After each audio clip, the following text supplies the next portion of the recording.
Faircast. My name's Luke, and today I'm joined by heavyweight Daniel Albright. Daniel, welcome. Hey, how we doing? It's good having you on the show. I got to see you in action at Flood City Fight Night for 247 Fighting Championships back in August. You ended up not coming away with the win, but what was that experience like for you?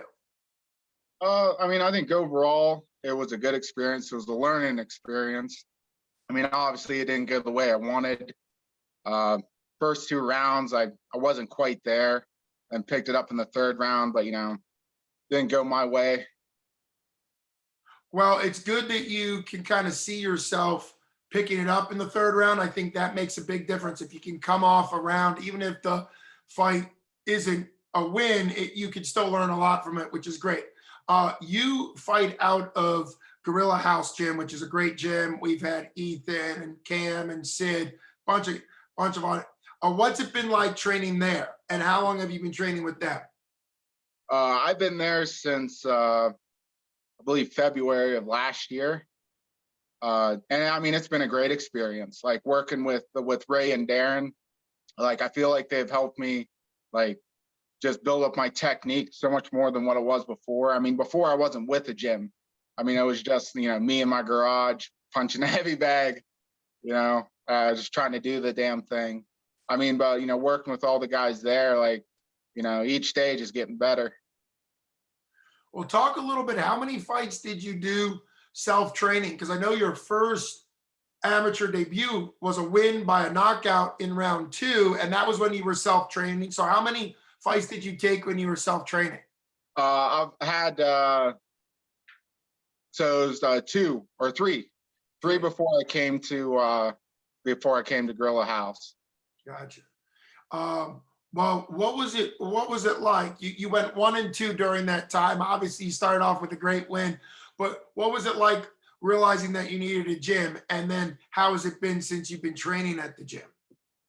I mean, like before, it was a struggle because trying to train by yourself with no practice partners and no coaches to tell you what you're doing wrong. So you're constantly just you got bad technique and you keep doing that bad technique. And I mean, it's not going to change unless you have someone there saying, hey, stop doing that. That's bad.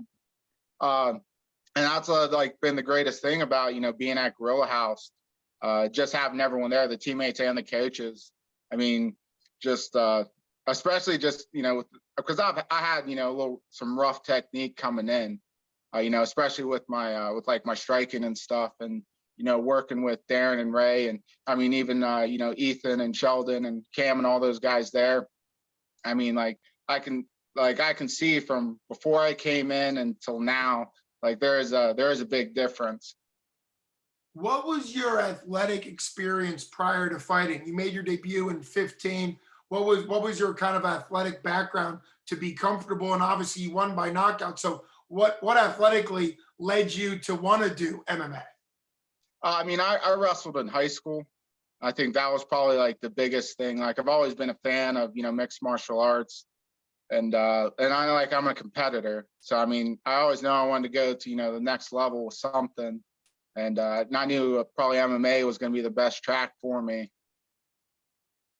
Oh, that's great. I think it shows a lot in the last 20 years of what MMA has become, a sport where people from different sports, whether it's football, wrestling, track, any type of athletic background, to kind of see MMA as a possibility, which is just wonderful as far as that goes. So what technique in Flood City do you think was working well for you? Obviously you're developing, and we're going into a fight. We want to talk about Barnburner 9 for 247 Fighting Championships, October 23rd. We're going to get to that. But what do you think was working for you in that fight?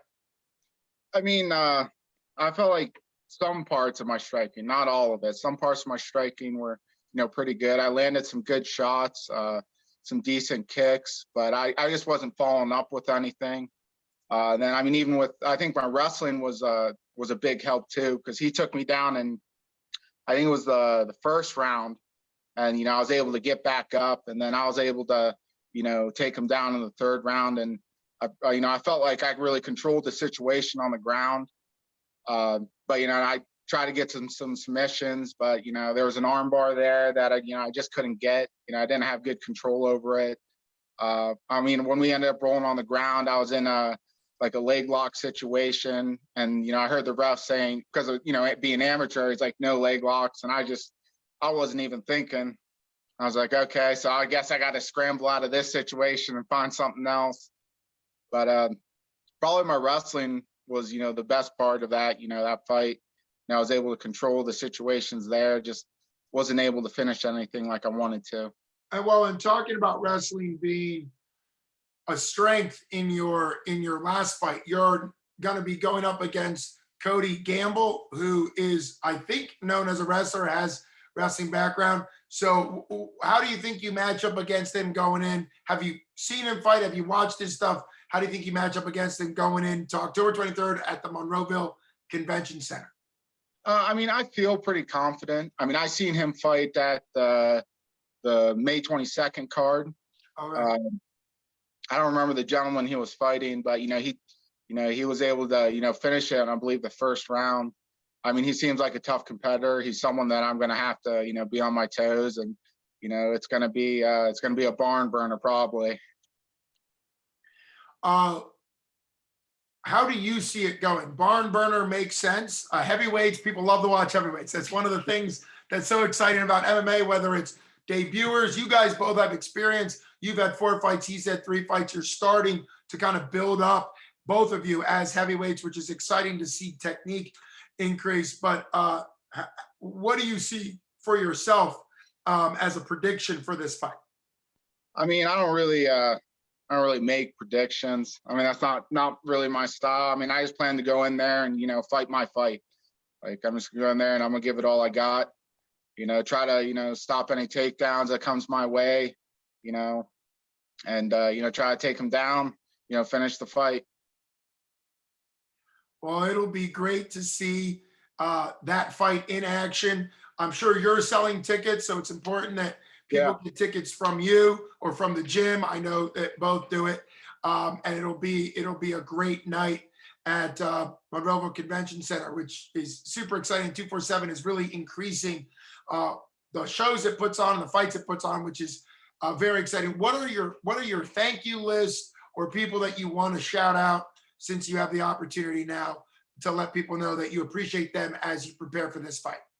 Oh, I mean, it's got to go to the Gorilla House gym. Just pretty much everyone there, Darren and Ray, my coaches. Like, if it wasn't for them, I wouldn't be, excelling as fast as I am. And then also like all my teammates, Sheldon, Ethan, Sid, Cam, Monte, Jordan, like all these guys, they're the reasons why, I feel like I'm getting a ton better. Well, I'm sure they appreciate your gratitude. I think for anybody out there, particularly looking into getting into amateur MMA, get to a gym. It's great to self-train, as Daniel was saying, but it's better if you learn a technique and then go home and drill it correctly. I always encourage people, get the training and then follow up on the training, because some people go to a gym and then expect to only work in the gym, but sometimes you have to do your own drills at home. So you got to do both. But it's great having you on the show. I can't wait to see you in action. So you best skills to you. And October 23rd is right around the corner. Yeah. Have a good one. Hey, you too. Thanks. Thank you. All right.